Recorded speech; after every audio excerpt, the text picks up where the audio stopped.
জমে উঠেছে উপজেলা নির্বাচনের শেষ মুহূর্তের প্রচারণা। বিস্তারিত জানাতে সরাসরি যুক্ত হচ্ছেন মৌলভীবাজার, জয়পুরহাট ও জামালপুর থেকে সহকর্মীরা।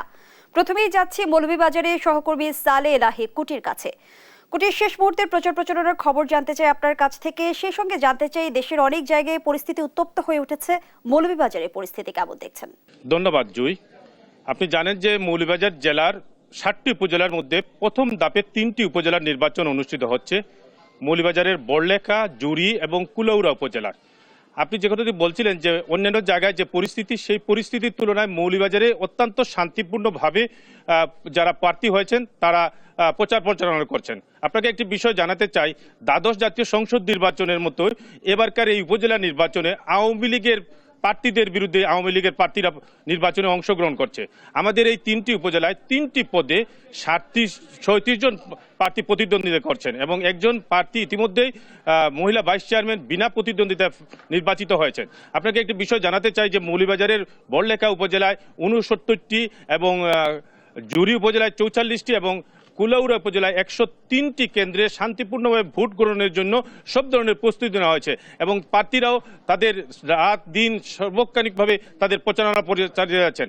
আমার সাথে এখানে আছেন একজন প্রার্থী, যিনি এই উপজেলার জুড়ি উপজেলার নির্বাচিত চেয়ারম্যান এবং এবারেও তিনি নির্বাচনে অংশগ্রহণ করছেন এবং তিনি জানাচ্ছেন যে তার এই নির্বাচনী প্রচারণায় কোনো বাধা বিপত্তি আছে কিনা না। আপনি বলেন তো, আপনি যে এই যে নির্বাচনে অংশগ্রহণ করছেন আপনার কোনো সমস্যা হচ্ছে কিনা না?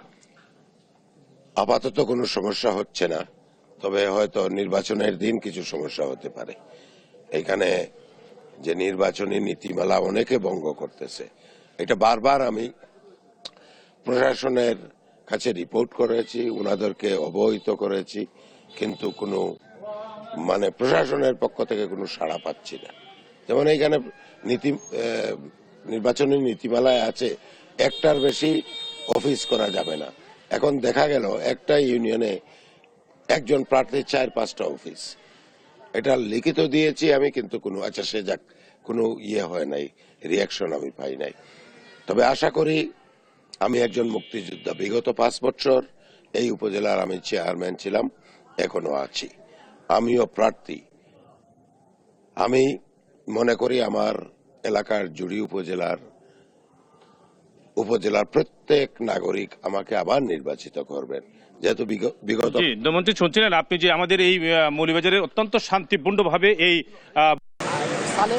আপনি মৌলভীবাজারের উপজেলা নির্বাচন নিয়ে আপনি খবরাখবর জানাচ্ছিলেন। আমি একটু জয়পুরহাটের উপজেলা পরিষদ নির্বাচনের খবরাখবর জানিয়ে রাখতে চাই। সেটা হচ্ছে যে আগামী 8 তারিখে জয়পুরহাটের প্রথম ধাপের কালাইক্ষেত্র লাক্কেলপুর উপজেলা নির্বাচন অনুষ্ঠিত হবে। আর দ্বিতীয় ধাপে কিন্তু 21শে মে জয়পুরহাটের সদর এবং পাঁচবিবি উপজেলায় নির্বাচন হবে। আমি এখন দাঁড়িয়ে আছি জয়পুরহাটের পাঁচবিবি উপজেলার দানেশপুর পাড়াতে। এখানে আমি জানিয়ে রাখি যে এখানে 6 জন মহিলা উপজেলা চেয়ারম্যান প্রার্থী কিন্তু এখানে প্রতিদ্বন্দ্বিতা করছেন।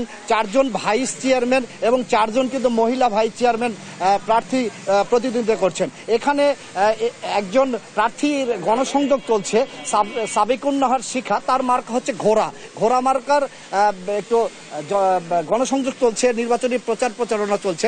আমি একটু জানতে চাইবো, আপনি তো উপজেলা পরিষদ নির্বাচনে আপনি চেয়ারম্যানের প্রতিদ্বন্দ্বিতা করছেন, ভোটের পরিবেশ কেমন দেখছেন এবং নির্বাচনে জয়ী হলে কি করবেন এবং আপনি কতটুকু আশাবাদী? আসসালামু আলাইকুম, আমার নাম সাবিকুন্নাহার শিখা। আমি পাঁচবিবি উপজেলা পরিষদ নির্বাচনে চেয়ারম্যান পদে পদপ্রার্থী হিসাবে আমি এখানে কম্পিটিশনে আসছি। আমার মার্কা ঘোড়া মার্কা। আমি যথাযথভাবে গণসংযোগ করেছি এবং বিগত দিনে আমি জনগণের ম্যান্ডেট নিয়ে নির্বাচনে এসেছি। তো আমি দেখতে পাচ্ছি যে আমাদের পাঁচবিবি উপজেলাতে একটি অংশগ্রহণমূলক নির্বাচন হচ্ছে, কারণ আমাদের এ পর্যন্ত সর্বমোট 6 জন ক্যান্ডিডেট।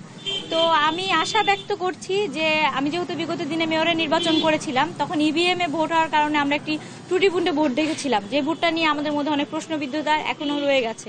তো আমি চাই যে এবার যেহেতু আমাদের ব্যালটে ভোট হবে, ইনশাল্লাহ আমরা সকলে এই ভোটটা সুষ্ঠুভাবে একদম গণনা পর্যন্ত আমরা ভোট দিতে যাওয়া, ভোট সেন্টারে যাওয়া, উৎসব মুখর পরিবেশে আমরা ইনশাল্লাহ ভোটটা অংশগ্রহণমূলকভাবে আমরা ভোটটা পালন করব। এবং আমরা চাই যে আমরা সকলে যোগ্য নেতাকে নির্বাচিত করি, এবং আমি নির্বাচিত হলে আমি আশ্বস্ত করি যে আমি নির্বাচিত হলে এলাকার ইউনিয়নের যতগুলো চেয়ারম্যান আছে আমাদের, এবং যতগুলো ইউপি সদস্য আছে, এবং যতগুলো সরকারি কর্মকর্তা আছে, আমি সকলকে নিয়ে একসাথে সমন্বয় করে আমার উপজেলার যে বরাদ্দ, যে প্রকল্প বাজেট, আমার উপজেলার যতটুকু বরাদ্দকৃত অর্থ আসে, আমি সবটুকু সকলের মাধ্যমে সমানভাবে পুরো উপজেলা নিয়ে বন্টন করে সুষ্ঠুভাবে উপজেলা পরিচালনা করতে চাই। ধন্যবাদ আপনাকে।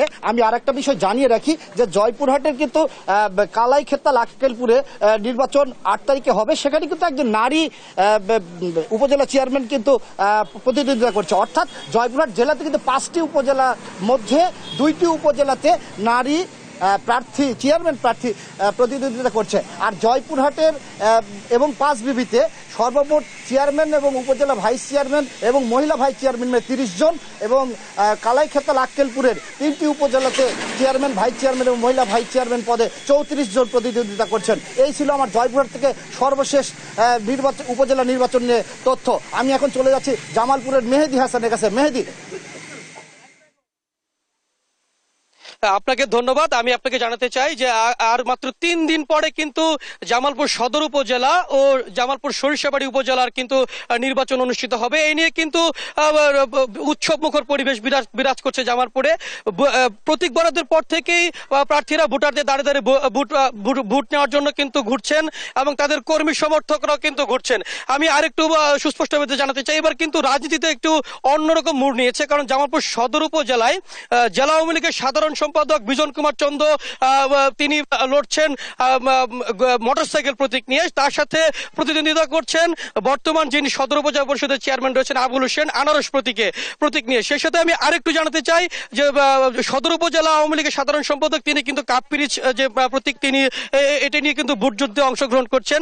আরেকটু জানাতে চাই যে এই নির্বাচনকে কেন্দ্র করে নানা রকমের সাম্প্রদায়িক যে বিষ বাষ্প সেটি কিন্তু ছড়ানোর অভিযোগ পাওয়া গেছে। আমি সেই সাথে আপনাদেরকে আরেকটু বলতে চাই যে আগামী 8 তারিখের যে নির্বাচন, সেটি সাধারণ ভোটাররা কিন্তু শান্তিপ্রিয়ভাবে সুষ্ঠুভাবে ভোট প্রদান করার জন্য অনুরোধ জানিয়েছেন জেলা নির্বাচন কর্মকর্তা সহ যারা সংশ্লিষ্ট আইন শৃঙ্খলা বাহিনীকে। অপরদিকে বিএনপি যারা রয়েছেন নেতাকর্মীরা, তারা কিন্তু সকাল থেকে দুপুরবেলা পর্যন্ত বিভিন্ন ধরনের লিফলেট বিতরণ করছেন যেন নির্বাচনে সাধারণ ভোটাররা অংশগ্রহণ না করে। কিন্তু আওয়ামী লীগের পক্ষ থেকে বা সাধারণ ভোটাররা কিন্তু স্বতঃস্ফূর্তভাবে এই নির্বাচনে অংশগ্রহণ করবেন বলে আমাদেরকে জানিয়েছেন। এর মধ্যে আওয়ামী লীগের যারা রয়েছেন তারা কিন্তু বেশিরভাগই সাধারণ সম্পাদক, জেলা আওয়ামী সাধারণ সম্পাদক যে বিজন কুমার চন্দ্র, এই মোটরসাইকেল প্রতীক নিয়ে কিন্তু সাধারণ ভোটারদের দ্বারে দ্বারে ভোট প্রার্থনা করছেন। এই ছিল আমার কাছে সর্বশেষ তথ্য। জুই, ধন্যবাদ জানাচ্ছি মেহেদি হাসান, রেজল করিম রেজে এবং সালে এলাহি কুটির আপনাকেও। প্রিয় দর্শক, উপজেলা নির্বাচনের শেষ মুহূর্তের প্রচারণার খবর জানাচ্ছিলেন আমাদের সহকর্মীরা।